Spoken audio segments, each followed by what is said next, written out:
Okay, let's get into it. So top's already come off this one.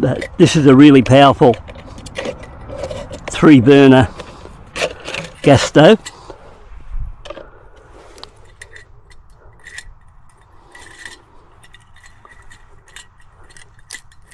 So it's always easy to get that going. Got the water container here. We'll just hook her up here. This one will cook anything. Like it's a really good stove. So it's pretty simple to use, you know. Like throws out an enormous amount of heat. This one. I'll just put the water in here.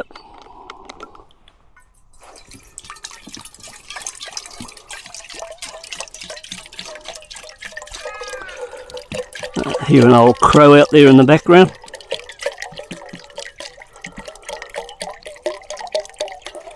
That should be enough. Now this one is fairly simple to kick over. Hope the matches are firing today. So all I've got to do is get this here. Turn that on. And that's how quick it is there.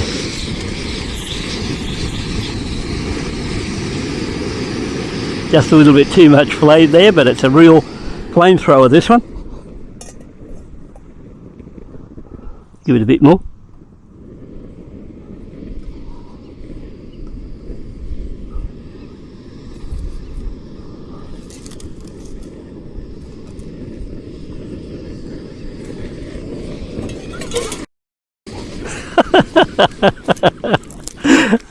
I don't know, I should give up this friggin' cooking.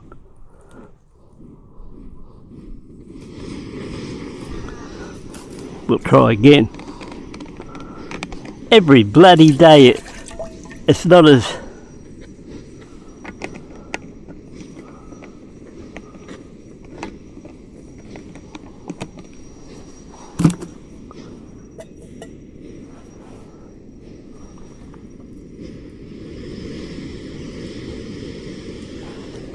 you won't get any other water around here. I was just going to say that I would need to get me gloves. I don't know. It's one of those days again. Only drama here, I'm not carrying any spare water. I had half a litre, which would have been plenty. But win some, lose plenty. So I'll just get me gloves. Anyway, what could one say to that? I know what he'd like to say. I'd like to get there and smash the shit all over the ground. That's what I'd like to do. But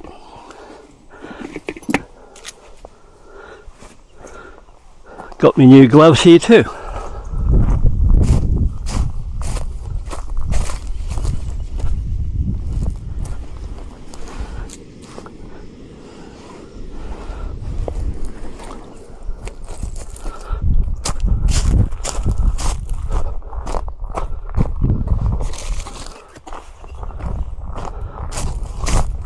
So this hasn't been going all that long, and just I'm telling you about the triple burner.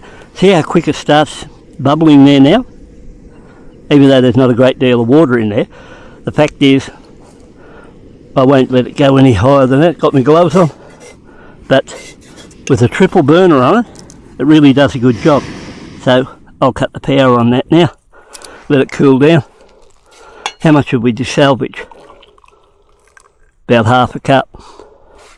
Not worth the trouble of making the coffee. Stuff it. Anyway, that's enough. Most of you don't watch this cooking anyway, so it doesn't matter much. So we can call this one done and dusted, but if you're after a good one, it didn't cost a great deal of money, this 3-burner stove either. About $40 or $50, I think. So I'll just let it cool down, get back on the bike, and FO back home. So that's it, and cheers for now. So once again, 3-burner stove, they're really good. Cook anything with that one, so keep that in mind.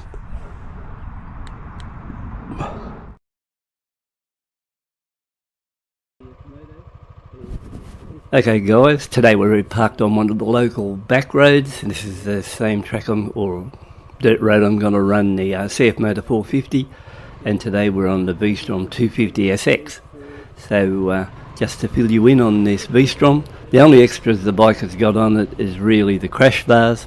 It's got the sump guard, which is a little bit handy on these dirt roads, and more importantly it's running Moto's traction aided tyres, the Adventure 1 on the rear and the DV on the front. So that's the only thing in difference there. And now I'm on the bike there, you know, I can find it riding this bike, especially along here on the dirt roads, I find it sort of more compact sort of a bike to ride, and you can get along at a, you know, fair rate of knots.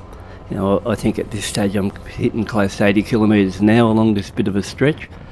Probably looks a little bit smoother than what it is, but it's not that smooth on the bike itself. And plus, when you get up in these hillier sections, at the top there's a lot of loose gravel.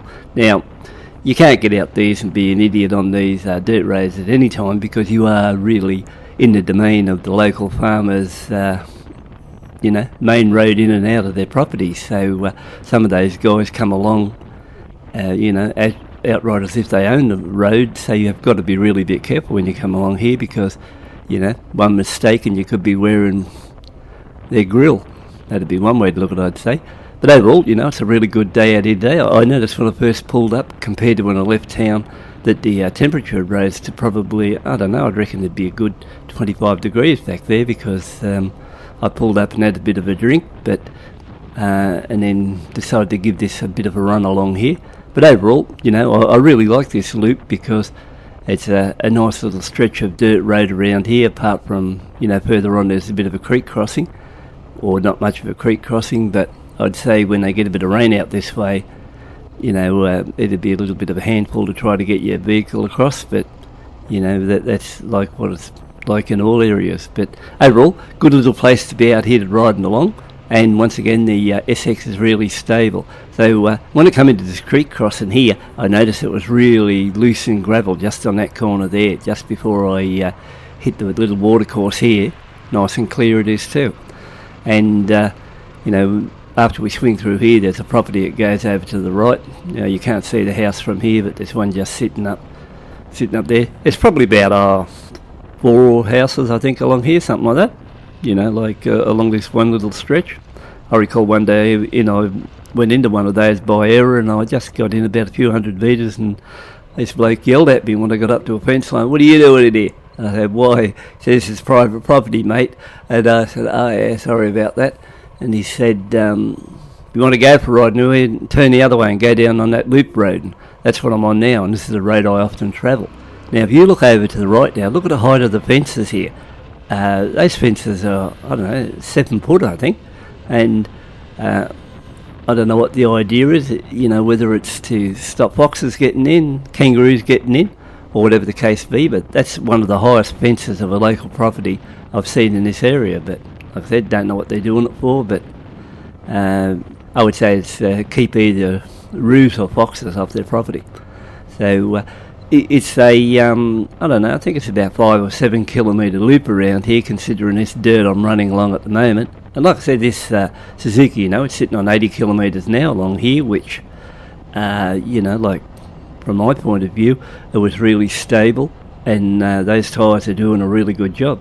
So I couldn't see the CFMOTO equivalent along here, because if you want to, you could push it up, you know, a lot quicker.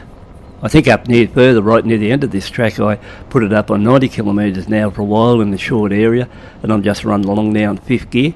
So, you know, it's just loafing along there.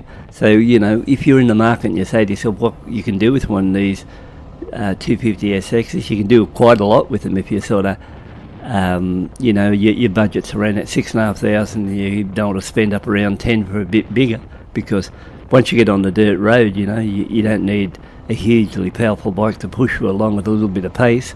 And yeah, I think along here, this little part here, I think I'll push it up to around about 90, just near the end. It's coming in on that there now, so you just click 90 on the clock there. But when you get up here, you have to be really careful, because it goes into a sharp left-hander, And the first time when I told you I got told don't go this road, I turned to be right there and went up through there. And like I said, only went a couple of hundred metres up there, not kilometres, but a couple of hundred metres up there and ran into the bloke that owned it. But overall, this is a nice little windy stretch too. Only it's more like a single laner type thing as you go along. And I give the SX a bit of a run along here, and handle it well. Right, once you get up to this stage, it's very hard to tell in the video, but what I'm going up now is a very steep hill climb.